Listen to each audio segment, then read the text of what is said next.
ବନ୍ଧୁମାନେ, ଆଜି ଗୋଟେ ସୁନ୍ଦର କଥାଟିଏ ଆପଣମାନଙ୍କୁ କହିବାକୁ ଯାଉଛି। ପିତାମହ ଭୀଷ୍ମ ଭଗବାନ ଶ୍ରୀକୃଷ୍ଣକୁ କହିଥିଲେ, ମୁଁ ଯେଉଁ ବାଣଶଯ୍ୟାରେ ଶୋଇଛି ପ୍ରାୟ 100 ଦିନ ଦେଖି ସାରିଛି। ପ୍ରଭୁ, ମୁଁ ଏପରି କୌଣସି ପାପ କରିନାହିଁ ଯାହା ପାଇଁ ମୁଁ ଏତେ କଠୋର ଦଣ୍ଡ ପାଉଛି। ଭଗବାନ ଶ୍ରୀକୃଷ୍ଣ ଟିକେ ହସିକି କହିଲେ,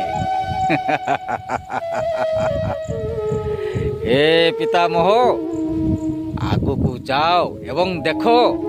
ତାପରେ ଭଗବାନ ଶ୍ରୀକୃଷ୍ଣ ଆଗରୁ ଘଟିଥିବା କଥା କହିଲେ ଯେ ତୁମେ ଜଣେ ରାଜା ଥିଲ ଏବଂ ତୁମେ ଏକ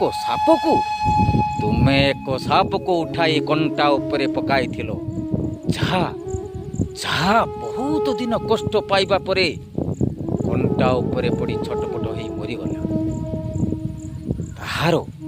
ତାହାର ପରିଣାମ ହେଉଛି ଯେ ଆଜି ତୁମେ ବାଣଶଯ୍ୟାରେ ଶୋଇଛ। ବନ୍ଧୁମାନେ, ଠିକ୍ କହିଲି ନା?